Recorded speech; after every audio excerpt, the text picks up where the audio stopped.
Welcome to our third rendition of Terrified Thursdays, where we are covering a terrifying, weird, or off-putting piece of media to fill the October wind with, and wouldn't you know it, I'm a little surprised I've never covered this specific piece on this channel, or really any platform for that matter, but any gamer out there knows exactly what it is, and just how prominent it was for the first time, both in its somewhat photorealistic graphics and the puzzles you have to endure.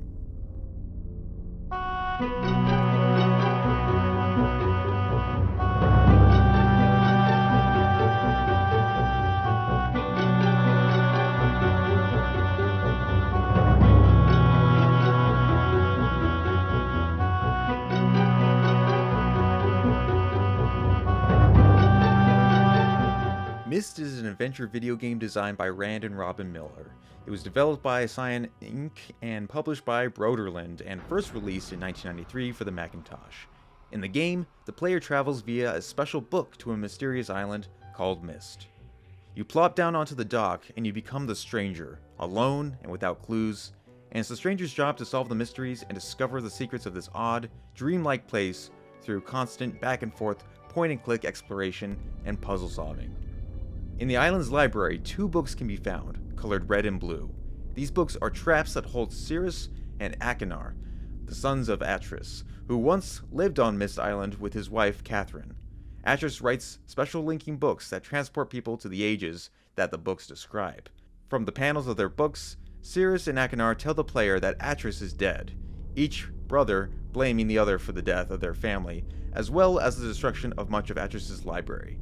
Both plead for help to escape, and the books are missing several pages, rendering the sons' messages unclear and riddled with static. And I'm going to leave a lot of the plot details out for those who don't want to be spoiled, but this game is not a typical one up my alley to cover, let alone on a horror show, but I can't be the only one who finds it to be one of the most atmospheric non-horror games of its kind. Myst's gameplay was unusual among adventure games in several ways. The player is provided with very little backstory at the beginning of the game, and no obvious goals or objectives are laid out. There are no obvious enemies, no physical violence, no time limit to complete the game, and no threat of dying at any point. The game unfolds at its own pace and is solved through a combination of patience, observation, and logical thinking. As this pertains to horror anyway, it wasn't any specific location per se, but the overall feeling of loneliness you experience has this lucid dread. While you're going through various rooms, corridors, underground chambers, they're all abandoned, like something really awful happened that caused everyone to leave. That's what unsettles me the most. That and the uncanny feeling that you are always being followed. It does a number on you, and you want to backtrack every so often.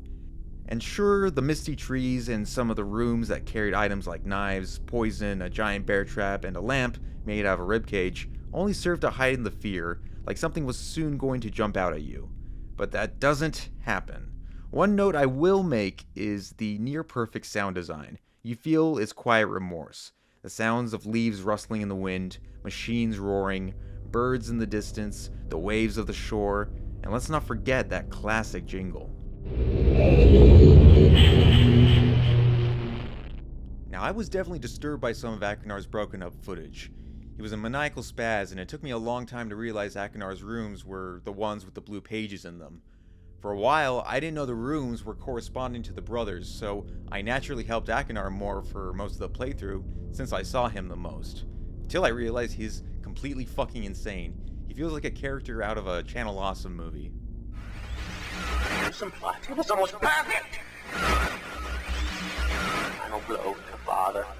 You tricked him into believing that it was I who was the murderer. I didn't murder father. Bring me the remaining pages, please. Liar. All in a liar. I'll not be free.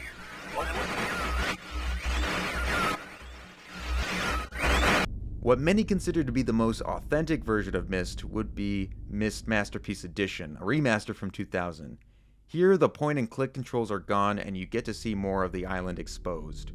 And that's where my memory gets a bit fuzzy, as I'm ashamed to say I've only ever played this game a little bit. And I couldn't tell you if it was the 1993 or the 2000 version. My experience at a young age had largely been watching other people play it in person on our old Macs and PCs and seeing them get increasingly frustrated with the controls and playing the puzzles, which was funny to me, don't get me wrong, but not so much for them. There are also two 3D remakes available, Real Myst Masterpiece Edition and Myst 2021, the latter of which, while a much sharper polish, more rich in detail, and way more easy to navigate in, just lacks that overall creep factor I mentioned earlier.